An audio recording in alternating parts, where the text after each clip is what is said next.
Tamira pamberi pedera mapomutasa. Tamira pamberi pedera mapomutasa. Zvese zvinotaura zvechokwadi. Zvese zvandinotaura ndezvechokwadi. Kuenda chabatana ndikanyepa chabatana Mwari batsiro.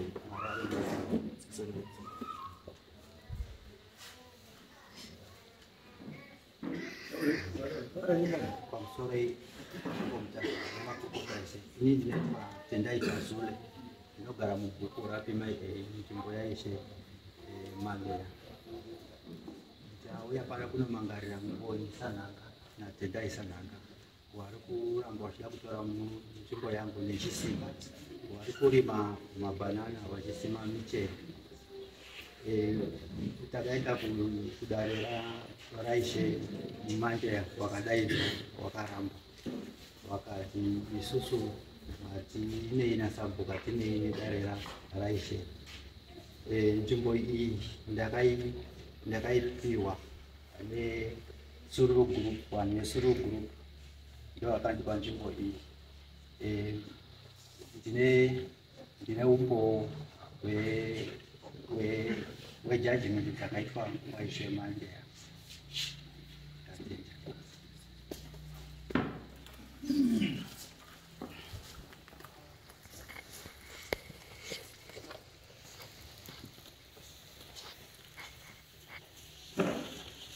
Yeah, no indeed. You Lucas.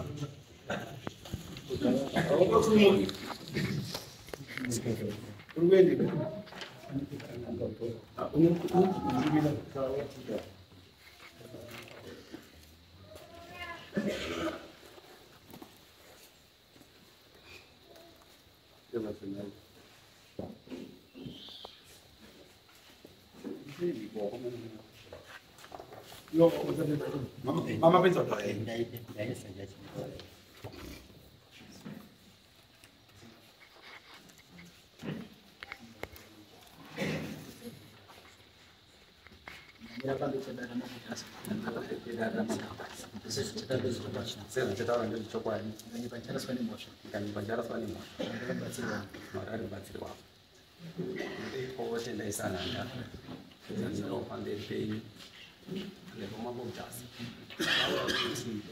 Kutaurwa nemurume uyu zvekuti kanzi ndakapiwa nzvimbo iyi namambo naSabhuku Bhimai.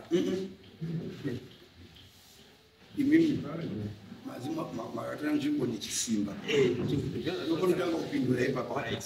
Zvaari kutaura zvokuti anzi ndatora nzvimbo nechisimba ndezvekunyepa. Nzvimbo ndeyasekuru wedu, takadai. Nzvimbo iyi sendere yasekuru wedu. Pakarimwa kofi gore ra1987 pakatenga kuya kofi, mabhildingi emaparupai achiwakwa kudaro. Isusu wakauya wakakumbira nzvimbo iyi kuna mbuya wedu. Wakumbira nzvimbo iyi kuna mbuya wedu. Wakanzi wazukuru wangu kana wawe wakura munawadzosera nzvimbo yavo tinawo vanhu vangu varipo vachitaura chii. Zvese zvaitaurwa varipo kwangwari mukofi tinawo. Then zvafamba kudaro kofi yakapera muna 1994. Wese wamwe nzvimbo dzavo dzaigezerwa kofi yaitwa maparuparashi wakatora nzvimbo dzavo izvo nzvimbo dzekutoshanda. Wacho wanga ane mabhildingi emaparupa iwo yayo. Nanhasi wamwe akatotorwa akatoparadzwa. Izvozvi bhildingi recho reparupa rasara remunda medu mumunda membuya wedu imomo munda medu matiri kutorima. Mutori nemabhanana mune milichi. Musi uyo akauya musi wa5 takauya kuno kumusi wa5 Mei. Tisataenda kwamambo Mutasa pashura tisataenda kuno kwamambo Mutasa takauya iye mumoyo wakabva auya vasvika vadini varemewerenga pepa ravo wanaSabhuku nawo varume vakadaiso zvavakaitezvi vaverenga tsamba yavo yavaverenga yanganyorwa nepeni redi wachiti judgment yabva kukoti bcause takamboenda kukoti tikira pakoti kwaMajor Street kwaDC judgment yabva kukoti nawo varume avo isuti wari kurerenga pepa ravo vanenge mutauriri wavo kusvikanzi judgment yabva kukoti iri kuti isusu kanzi zvebuilding tisiyane naro chedu chatapiwa panapa ibuilding imwe ivhu iri tasiyane naro lendi iri kunze anotaura nezvelendi yamenaro zvanzi pajudgment yatakapiwa zvanzi kukoti zvanzi anotaura nezvelendi iri kunze hameno hake chedu chatapiwa panapa ibuilding ndo zvakabuda kukoti. Mushure pekunge wafamba vanhu vavo zvavakaita vakatengesa nzvimbo iyi ndokutaura chokwadi. Nzvimbo yakatengeswa vakatotaura nemari yacho wachitaura kuti kwazi murume uyu ari kunzi akabvisa mari inosvika 1.7 yakashandiswa kuti wafambire kwazi kuti tihwine nzvimbo iyi pa 1.7 mari iyoyo yakabudiswa nemurume uyu ndiyo yakabva yadi ndiwe wakatengesa nzvimbo chairman wecoffee building iyo zvauri kutoterwa mashure kuna uri kutotera malawyers kutoti malawyers ari kutotera mashure waitonifonera uswera zuva toti nhamba dzavo itoti building rinotiri kuritera tikandikotsanangure pejudgment yekukoti judgment yekukoti yakabuda zvikanawo judgment yekukoti yabuda wari kuerengera takawanzwa padhuze nepamba pedu pane pamusoro patinogara pandawanzwa wachidini wachitaura patafamba patasvika pana mukoma wangu uyu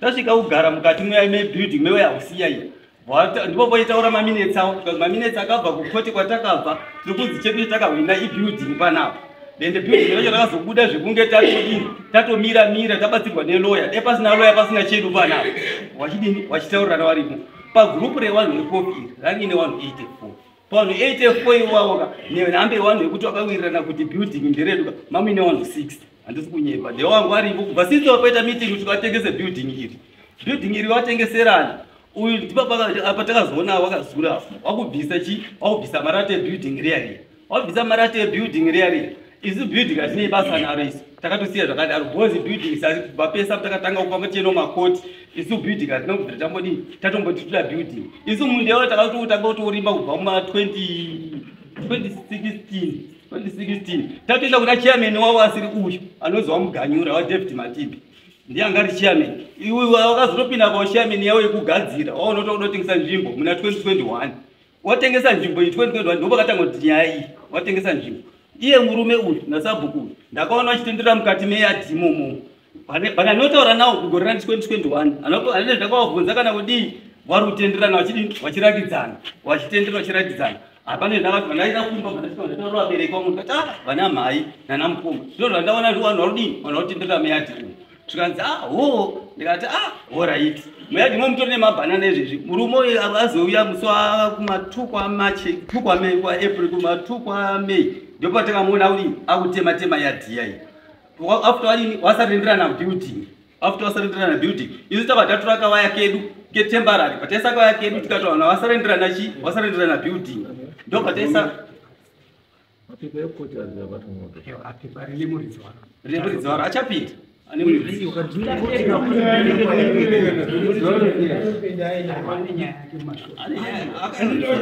ndinoda koti uda pepa ramati makaenda kukoti kwamutasa waenda namukoma bhozi mukoma ndiye muriunze pepa wari pepa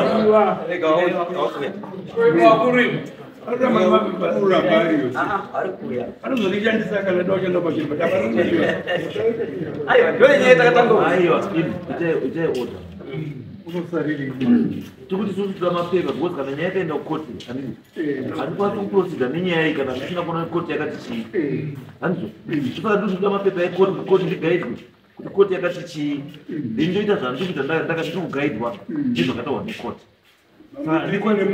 kana yakatoenda kukoti I need to see those papers.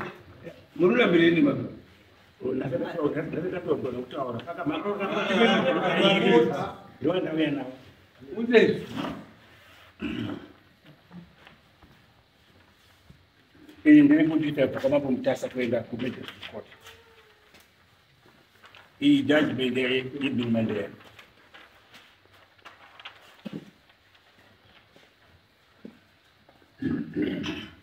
makagarireko ndozvanati kumbandita changamire vaningi nangu vakasamonwa vari vairi indakamagara ndiri ndege musi wa5 May ndanichazotaurawo kana ndadaidzwa nedare kubva kwatanga kudaidzwa vakapedzisira kumhangara ndo vatanga kudaidzwa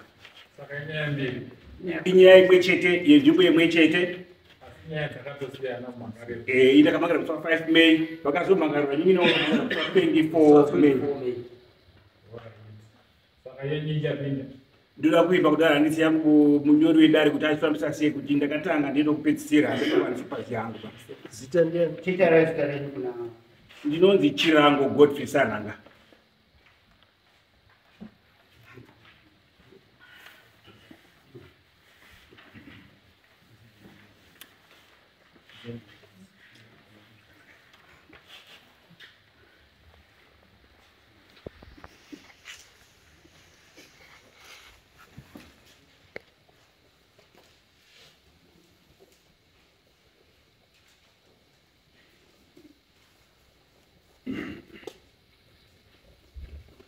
Right. How by registered association? Aisi Changamire. Asi musi wa 10 September hama yangu uyu Daniel Mageza achibatsirwa naIshe Mandela vakataura mambo Mutasa vanga vari kunguva iyoyo kuti vakanga vari registered. Saka zvakazoti very corporate sana ndichingwa uende kuMutasa court. Ndakapiwa tsamba iyi. Katika kukoti kwa kukanzi chi. Kukoti takatambaita neinterdict. Kukoti Is right mambo. Is right mambo. Kana mwa kukoti you are told what to do. You don't tell the court what to do. Because my court, my days go court, you want the court to do what you want. It becomes a problem. Mimi just comply. Ndizvo tukuvunza. Ndikabvunza chakati ndipe ichi ndikubvunza. Chiri zviri kwano. Kana pasina muti hapana. Ende musabvunze mubvunzo asina kuvunza munhu. Asina kuvunza. Ini ndikubvunza is a very simple thing. That is this an association. But yes, fine. And with my papers and demand and mvinzi yangu iri kubva papepa emandipa and ndakuti right kana isiri association mukamata kuti makaenda kukoti ndikati chiri pemapepa ekoti and so that ndiende kupi tifambe tonoti kuenda kupi makupepa ekoti acho ari kupi makaenda kukoti chiri pemapepa ekoti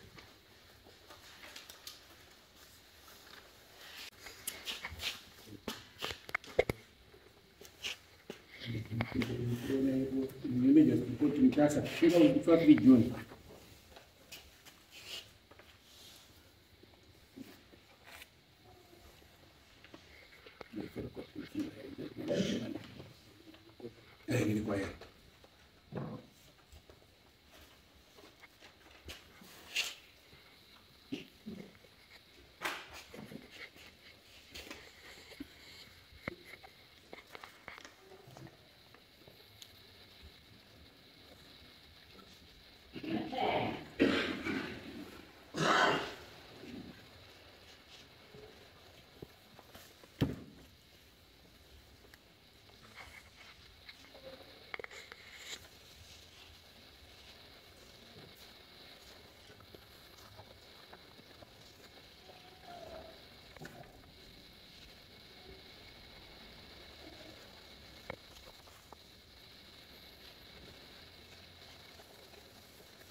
Right. Am I the argument?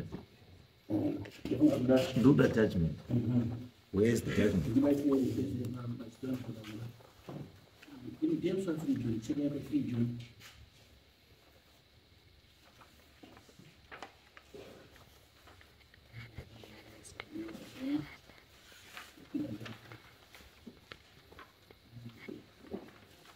Changamire. Ndinofunga ndaita mispace pakutaura. Kana aripo judgment aisiyani. Judgment yakambofanana. Kuna judgment, ini chanoda judgment. Uenda from you kana from you. Ndinenge nafanana. Kandifunga. Na alright, nirai. Ini ndoda pane ruling. Pana kupai ndisina kuyana chireme ndiregerere ndiko ndakaita mispace asi ndinayo ndimswa June. Ini mandipa heads of argument. Anga chima submission. Heads of argument ichiti anga ma submissions. And haisi judgment. Ndizvo. Yes, after must submit these things. Panozopinda pazoswa sitting. After sitting judgment kuti court yakati ndiro kupotanga ndinofunga ndaita mix up asi ndinayo hangu ndogona kuti kana dara ndibvumidza ndikutoka nayo within the next 48 hours because ndinayo asi kukoti makaenda ndizvo atakaenda chimontaura ine muromo wenyu kuti kwakanzi maenda kukoti vachipa judgment vakanditi ndakandatadza ndikuisa interdict kujudgment inobva toadvisor futi sikuza kamuita Changamire kuti wakakanisa pakuita interdict wangadai wakaita an eviction order yekuti vanhu ivovo vabve panzvimbo pako ipapo saka bhocha musi wa3 June yakadya inini. After that madyiwa musi wa3 June makazoita futi here imwe application. Ndakaita hongo negweta inoti Justin Fusia kamutai mugadzani partnership. Kana iwo wamwa kuti munganoziva vana Samunzi iwayo. Ndiye musi wani? It was May, 2022 akunopera. Okay. Then after 2022 makaita futi another inene. Makaenda futi koti. Asati aenda. Ndazouya manje kunoku Department Development. 2023 makaenda koti. Atina.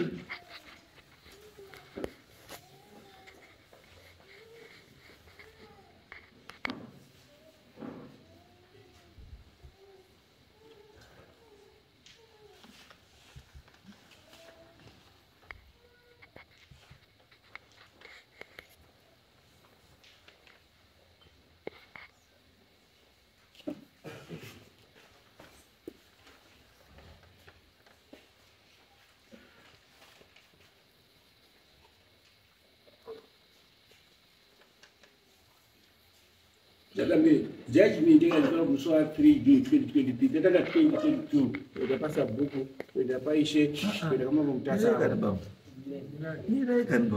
runonoka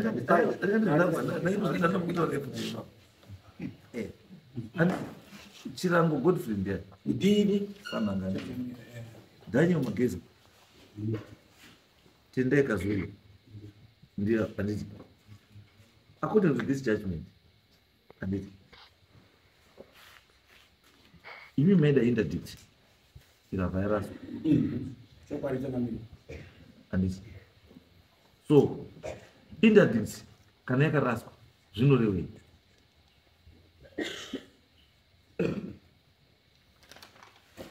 andina hangu answer in exact but mari pamukataure interdict yakauya through a legal advisor kunyanga but be it as it may ndifana zvipindura inini interdict yakaonekwa isina kukodzera pakumangara kwandakaita ndo zvandakatasikwa so understand kana yaisina kukodzera zvinorevei at law zvinodi papo inini ndakanditadza kugadza nyangu zvakanaka saka makadii ndakadyiwa nenyaya saka namakadyiwa zvinorevei zvinoreva kuti inini kana ndisina kugutsikana ndinosimuka ndichaapila.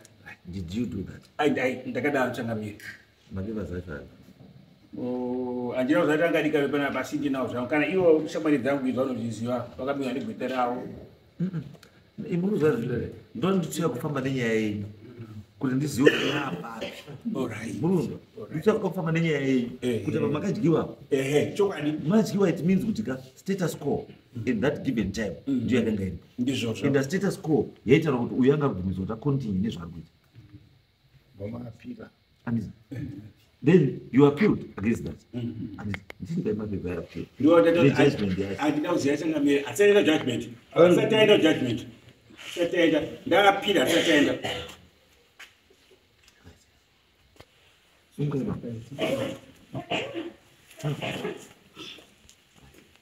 appeal ndizve wakapinda ere against judgment ana kuapila wakaisa eviction wakaita zveeviction zvakabva wasinda zveeviction wakayazviaplya 2023 September then wakaita eviction wakada kuita eviction chairperson kwete kuneni then akabva aresponda wakati panotice of notice to oppose from there wakabva watostika from 2020 to 2024 we are now 2025.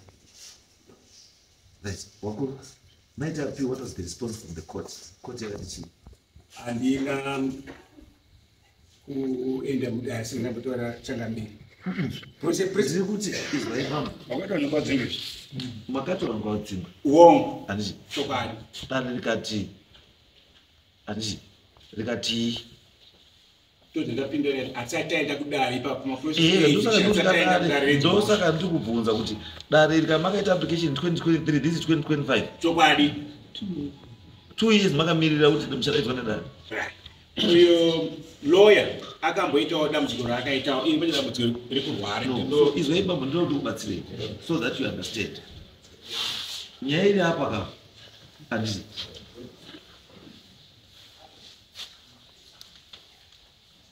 you have not appealed against the decision, but you have applied for an eviction order.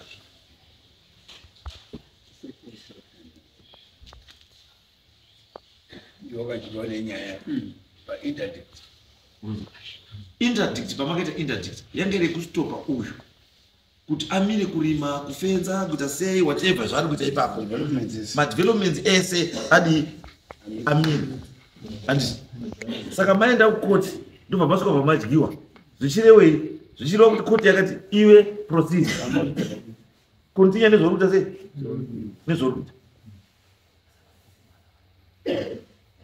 handizvo uyu ndobva aramba aita zvarudii zvaari kuita handiti madaro hamuna kuenda futi kukoti kakunoita chii a case against this guy uyu makaenda kuita a case against chairman uyu Mageza not Kazule. Saka nyenyu iri kudari ndeyenyu na Mageza not nani na Kazule.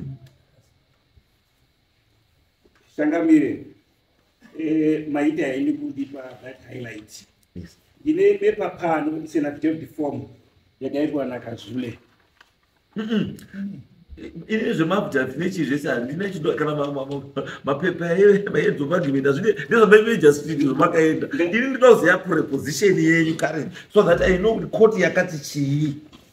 Ndoze napinda court ndosaka ndoti zvinhu zvamaita makaita zvinhu tu zvakasiyana.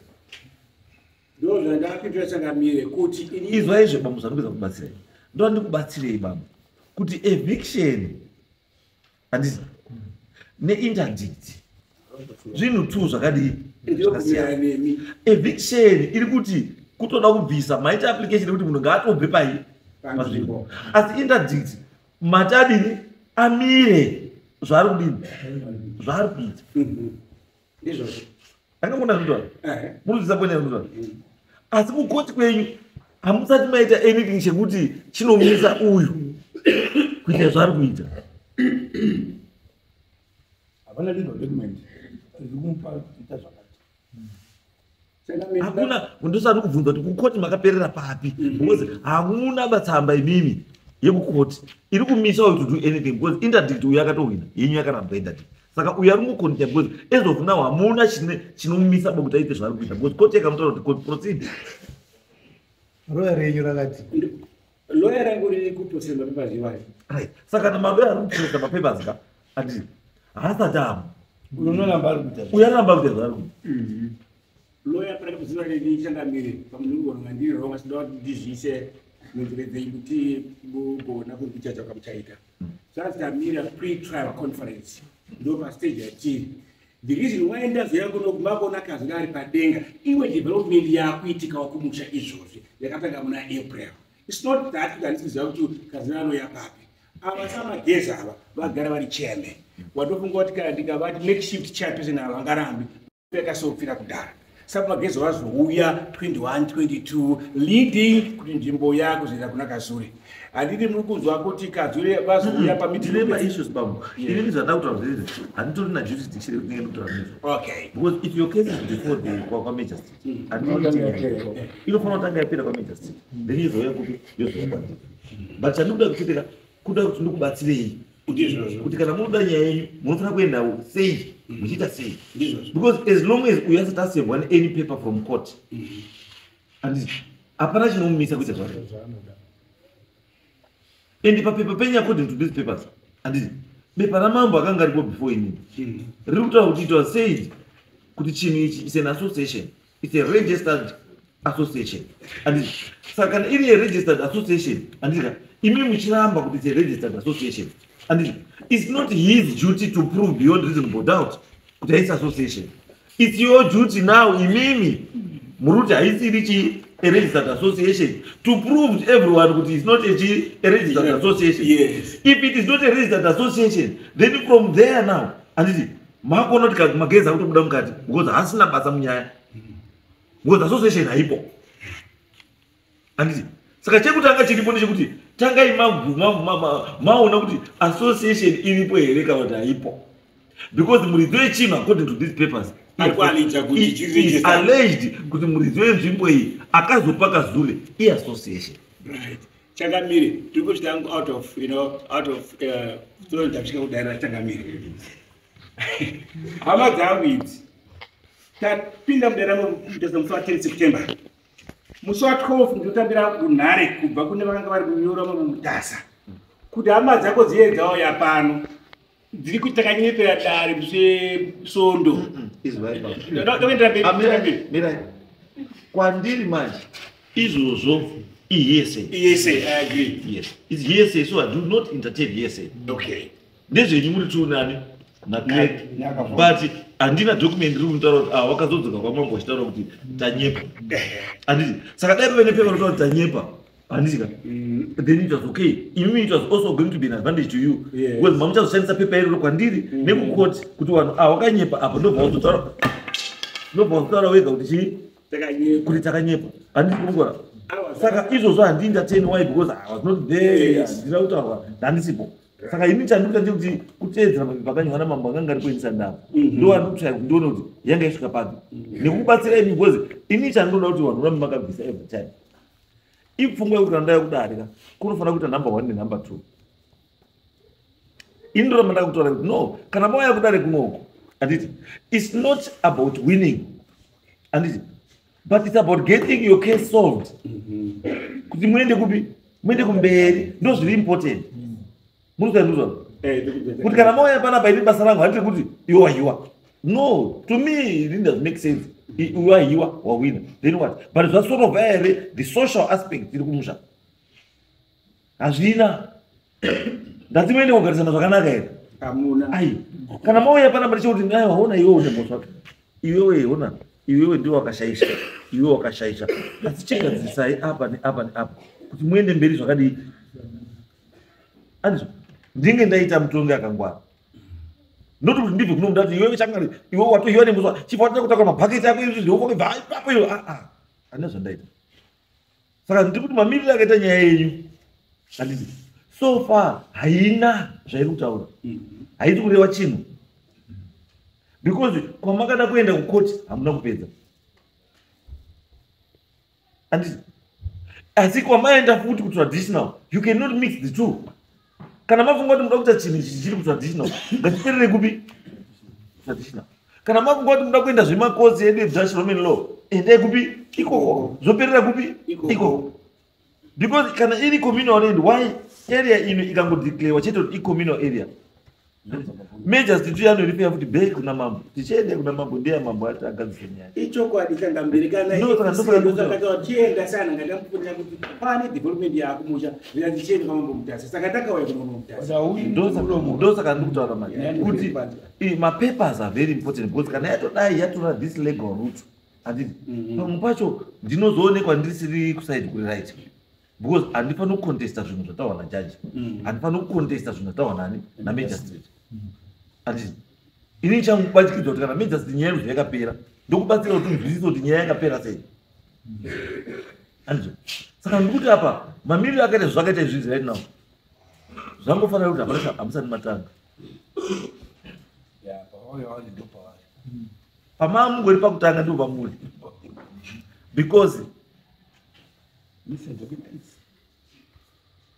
uyu according kudare akanzi continue imakati ngambire kufenza ngambire kurima ngambire kuita sei koti kati fenza continue then fence koti yadaro handiti ima munodzoka futi kuti kudare kuyo kunoti isusu tine nyaya yedu nemunhu yeownership yechunhu pakaitwa misrepresentation of facts handiti yekuti wakanyepa kuti chinhu ichi association this is not an association then prove to the court kuti it's not an association then nyaya yotanga kuti if it is not an association then muridzi weland iyeyo ndiani then muridzi weland will take charge now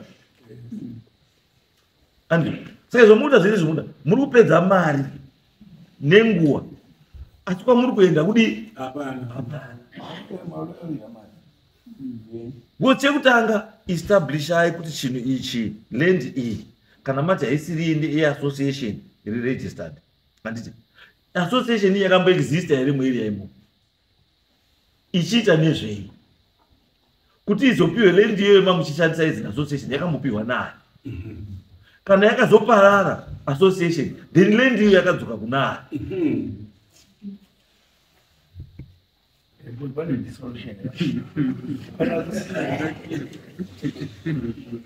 Changamire regai buredo nyambo taure vijana ndiri kunzwa kuva enlightened ndikusununguka as I appear before you and respected members. Tichifamba zviya dzimungorifunga kuti apa ndapavhara kana pavhurika ndifamba takadai, but having heard from you muchitsanangura zvamatsanangura, I feel kuti from here pandinobuda ndidzokazve panapa because icommunal land and mapfisisa panhonga-nhongayo ndofunga ndichaatedza patodzoka panapa ndinganisikuya kuzoita a winner, ndingaa ndiri kuuya kuzopiwa what rightly belongs to me. Ndinoda kuti nditenda muchidaro mutangire pakufamba nawanina weminira pamwe chete kwetoti imi munosarawo komozodaidzwa imi muchimurosara ndopamuchirangira musongano kusarakubereka ipapo. aiwa ndiregererei vaningina vakamhangarirwa vari vega vari 2 musi wa24 May iyi ndamhangara musi wa5 May saka ndaifunga kuti ini order of merit angadai atanga kudedzwa ndini but club of court ndovarongera kuti handina kusara because ndakuwasiya. Zvatobatsira kuti akadasopa nyaya 2 nedombo rimwe chete but ini chandura chete chandakutaura ini zvoko anzani Mageza Kazule anzani Sananga neChimu chandiri kutaura ndechekuti go back, sit down. Zvimwe zvacho izvi zvinoda kutaurirana, noti kurwisana. Munozaizvimwe zvimwe zvacho zvinoda chii? Kutaurirana, noti kuita sei? Kurwisana. Because the moment munotanga kuita element yekusumudzana tsvimbo, hapana chatirira. Ende mukatanga nyaya yemapepa maloya haaneti anokuti nhasi anotaura kuti ashamwari inotofamba chete atoisota mangwana obva waenda uvati tanzvengwa mbichana tinoisota hazvisi uchingodaro tazoiwa nekona rakati tazoiwa goreka ukaona madhesi arava handisi yatoku 2023 September tamuna 25 June the 1st asi maloya anoti conference pane chii hedzo bakiwe yes but supporting chii after that but chii handisi how many chii sorry chiimagine kuti uyu Kazule apupura kangani palendiyo nakazuri ndofunga ndokuti hangu but 3 years instead of kataura in terms of time wapupura kangani okay akowa kangani agowa kangani kafo asi kesi ichirichi iri on meaning kuti vinya kudai anga akatenga mari yake yakatenga yadi yadzoka asi maloya ari muri chi pambiri handei ngatisei asambe madhodha handei pamberi tinoihwina chete but ndizvo here handizvoba tiri kuti ngatidzidzei kuti pamwe pacho sit down handiti tagarara handiti pamwe pacho tagara towirirana tini simozongoya kuno kuti mambo tatine ishu yakadai tazogara pasi tawirirana takudai kana tiri kuti toda kupai guidance isusu tochikugaidha nonono apa kapo madii machidai because ndiri kutaura ndakadai so mutoona nyaya yekuti paupa yakadini yakaparara handiti but zvayakaparara paupa ine here wayakasiyira ikapa maassets kana kuti chiye paupa handikwanisa kupindura saka mene ungaisa magezi akugona kutaura ndiye sachigara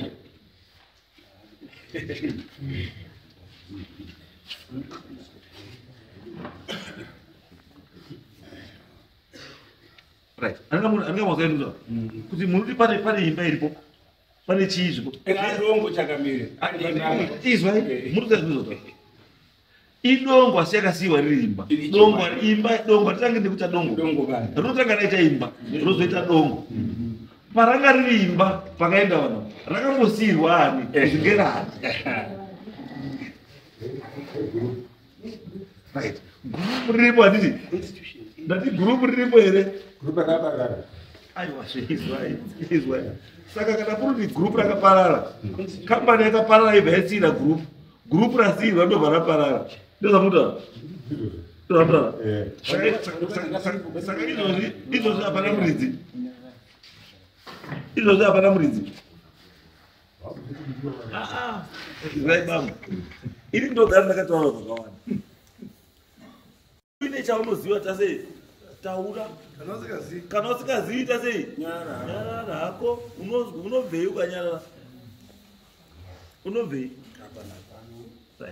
saka ndatokupai zvandoda kuti muende kutarisa ndatiendai motarisa kuti kana multi association yanga iripo we are all agreed kuti zveshuwa chinhu chachiripo chinhu izvo chachiripo chachisingaoperati chisina constitution munonzwa chachisingaoperati chisina constitution anditi and kana zvichachine constitution who have the right kana kuti the last committee to run that thing ndiwanani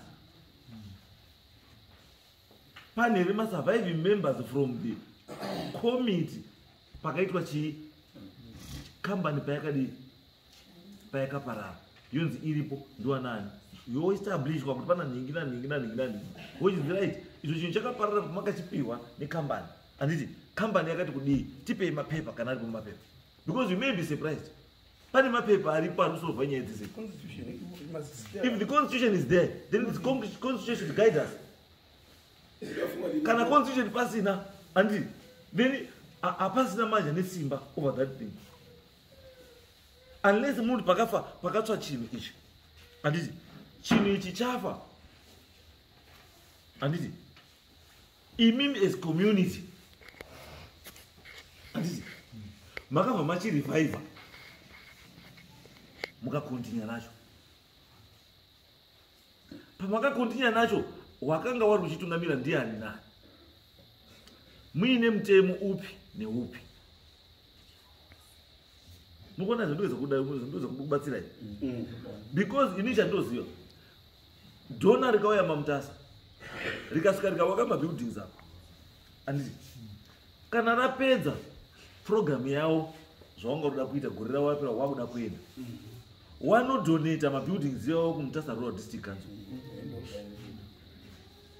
mabuildings yavo anoita sei anodonatwa kumutasa rural district council auvodi saka ndosaka ndikuti ipaupa iyi payakaenda yanga ine mabuildings nechii it's not only mabuildings because kana pairimwa idibizwa pano nemapadza nemajeko nechii zvese iri pamwe netumari kwakasara arizo pawakaenda wakatii nemaassets ari wakapa ani kana paine mapepa aripo kuti zvinhu zvakasiyiwa mumaoko anhingi tofanira zoto zvakasiyirwa ndinhingi nanhingi just for the purposes zecontinuation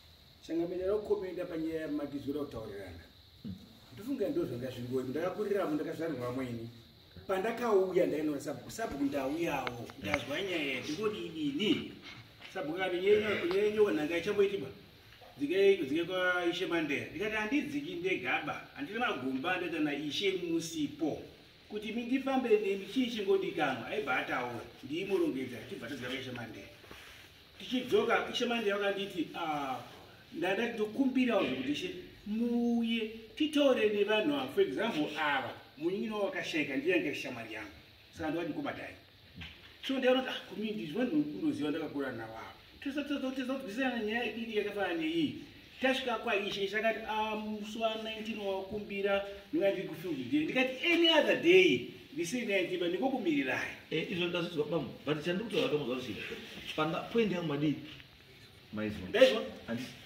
kuti minda yanga iri yepopa handisi pairi mwane popa handisi wakwasikunda machangamire nzvimbo miraitimbo chapindura no, it's okay, all right. Izwa izvo ndotaura because information iri apa zvinangokutaura kuti kana papa ari kurimwa handisi ndazwa potaura kuti yataura nenyaya yekuti pakofi chichi ndiwe kai ungataura nenyaya yekofi nechi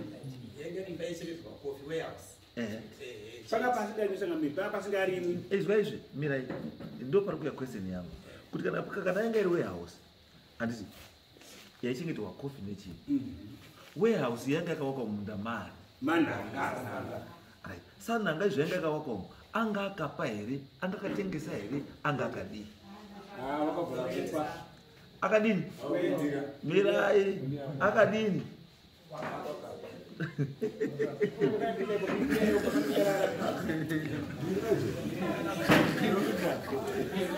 awa ndo mai vangu ava vakagara vane dhirezi vaikukire kuchangamira kana michini kuapinda kuzomba variwo. No, it's okay. Inini zvandataura izvei kuti ndada kuvhura ichi munhu ndaida kuvhura chii kuti kana inga iri association ichiuya izovake warehouse apa, it means pane akaipa the go ahead kuti wakai handiti, and what were the terms pamakavapa kuti wawaka ndakamukona. Asi izvozvo mazva zvichataurwa mina aiwa garai pasi, izvozvo hazvichataurwa nechi nemuromo baba, zvinotaurwa nemapepa because muromo hauchaiti because muromo unonyepa like iyo zvinhu zvaino yanika yamudare, it means mai wato nesaidi rake, saka achataura zvinodiwa nesaidi rake. Saka the only thing chine chakutaura chokwadi kwandiri ipepa rakanyorwa kuzi gore rakati tapaupa pekuti iwake warehouse iyi tati kana wakuzoenda wachazodai kana kuti tapa fusto. Saka kana mati tapa fusto, it means you cannot claim that thing back because makapa. So then kana yamakapewa, it means kana chinhu chiripo icho chaicho adika chindoripo chewarehouse chachani chakapiwa ani pamutemo. If it was in a registered association, it then means kuti Mutasarura district council takes off unless paine mapepa arikutaura kuti we have donated this to association yakati registered.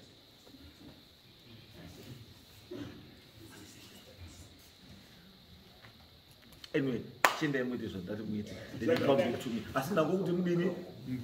Right, thank you. Tona. Asi as far as my papers of court, there's nothing. Saka kana pasina anything, it means the status quo must be maintained. Mafana ndataura ndati ndiri kuti kana pasina chiri kukoti chinotarisira kuti arime nechi zviripo izvi ndo zvinomaintain kusvikira paita chii zvaita zvinorakidza kuti chii ichi chinhu ngachimire. Dakamiri Mutasari muri yenyu maita hanu. Right, thank you. Kushirezwa rakanaka. Ndakukumuka. Ndakubvunza nenyaya yemaexpenses ekufambisa. Sasa tapera. Sasa chimboita endai muite chitsvaga kuti then you come.